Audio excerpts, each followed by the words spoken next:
New Spiritual Foundation, just like any other school, can only give you the basic fundamentals of learning and the basic fundamentals of effective communication.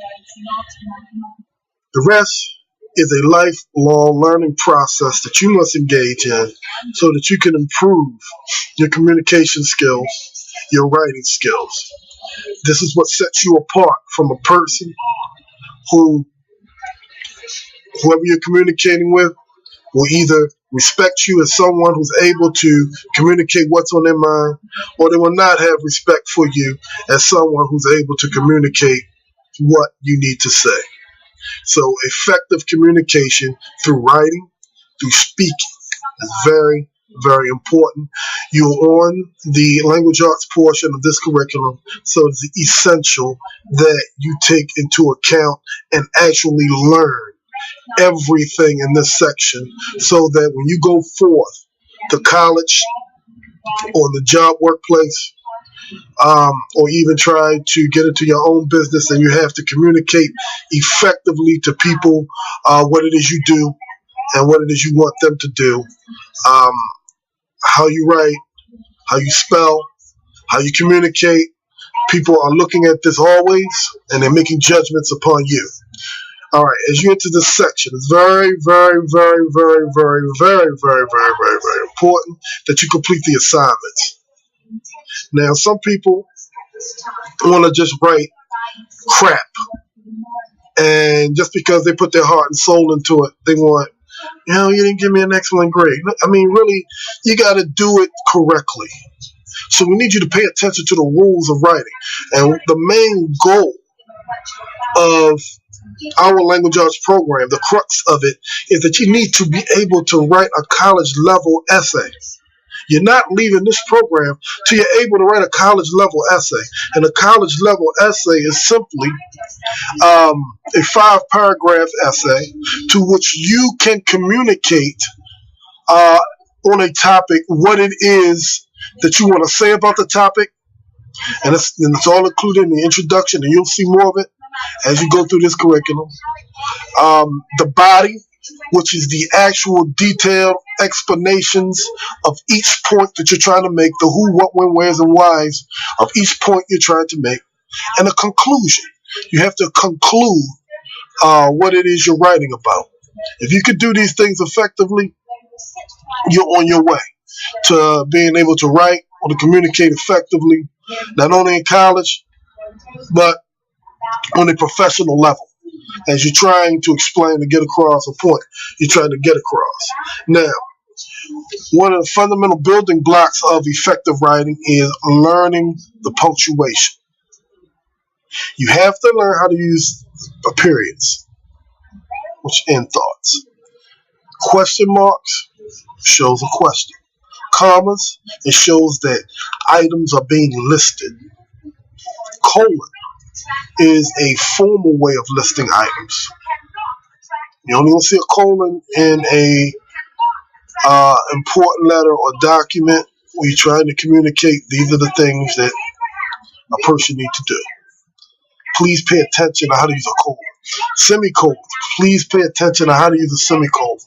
A semicolon is more similar to a period than it is to a comma. So learn the use of a semicolon. Quotes. You use a quote. You put the quotation marks around what's being said, not around the person who's saying it.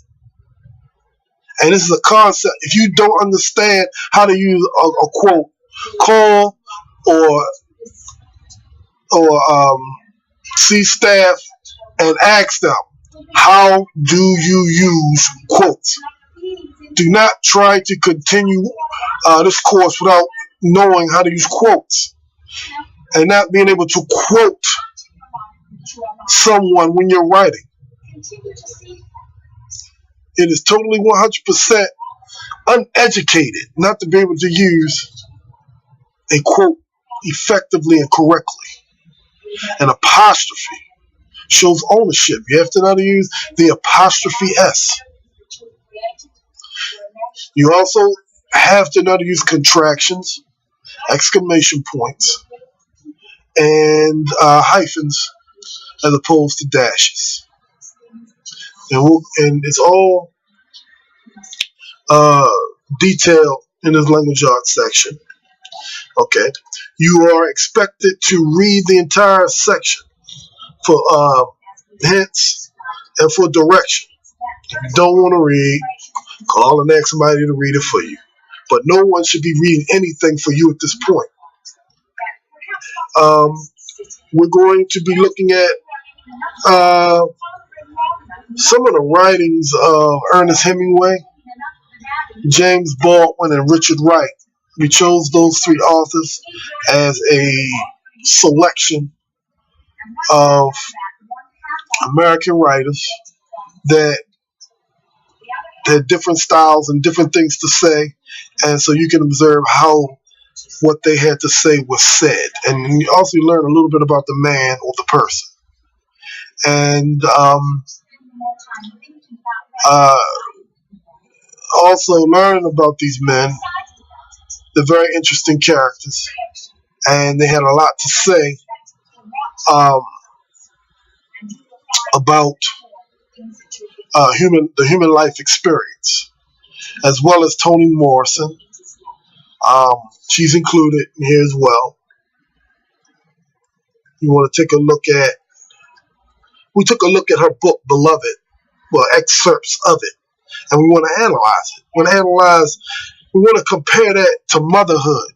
If you understand, if you saw the movie Beloved, and rather than a black mother, she was a black woman, rather than have her kids being sold to a slave owner down south or be separated from her kids, she killed them.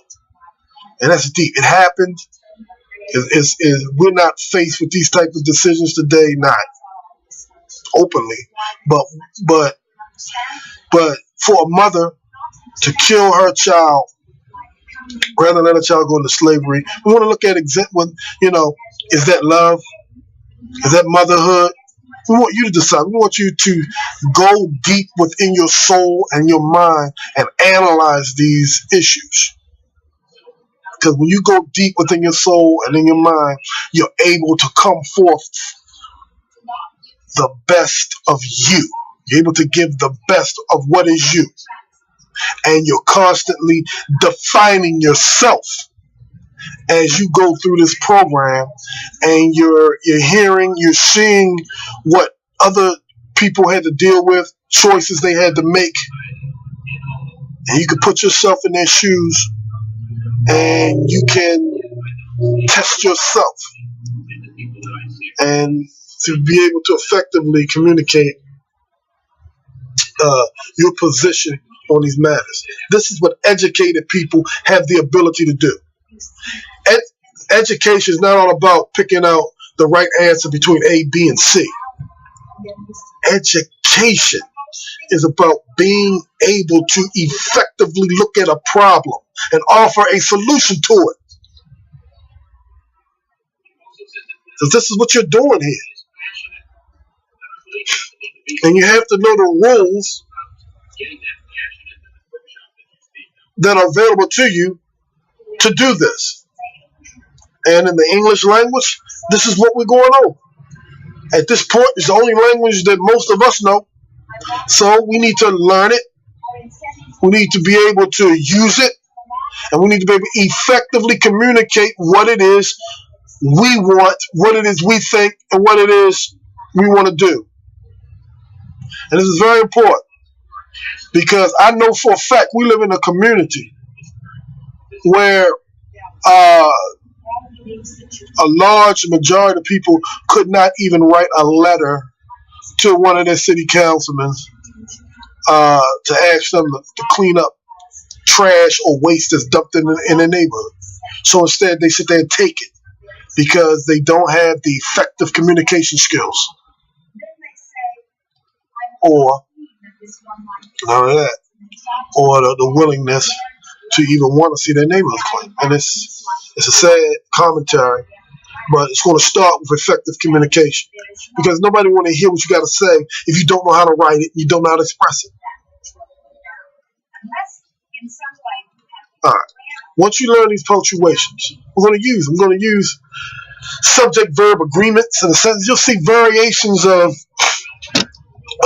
sentences using verbs that we can't get into every verb, but we can get into some of the common ones that if we use those correctly, we'll be able to communicate effectively. Like, we need to know the difference between using a singular subject and a singular verb versus a plural subject and a singular verb. A plural subject and a singular verb is wrong. And you've all heard this every day. You is a fool. And that's wrong. You are a fool. We have to learn effective communication. He have a dog. He has a dog. Learning the differences. Difference between lie and lead. These are just subtle differences, things that we can learn, things that can improve our communication skills.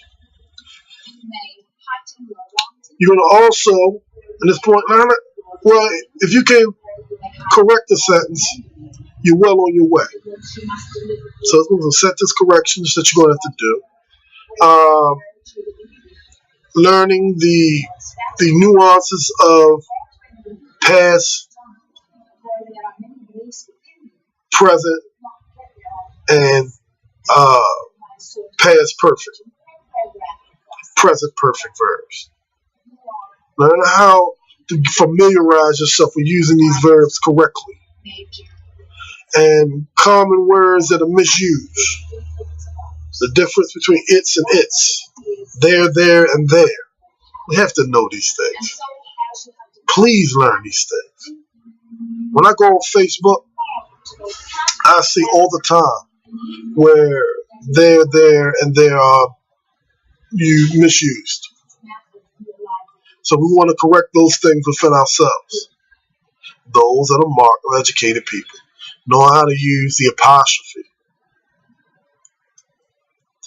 We don't write as much as we need to. We text all the time in this society, but we have to learn how to write. And this is what we're doing here. You're also going to be writing job scenarios, a story. You're going to come up with your own story and use your imagination to write a story, a short story, using quotes. So you have to learn how to use quotes to write the story. Otherwise, your story lacks the effectiveness if you're not able to quote your characters and what they're saying and what they're doing, how they're interacting with each other. You write 5-paragraph college-level essay on your goals. You should be able to do this. We all know our goals, but how do we effectively put them together in a 5-paragraph essay? That's what's important. Then we're going to analyze some poetry and some basic sentence functions, letter writing. These are very important things that you need to learn in order to communicate effectively.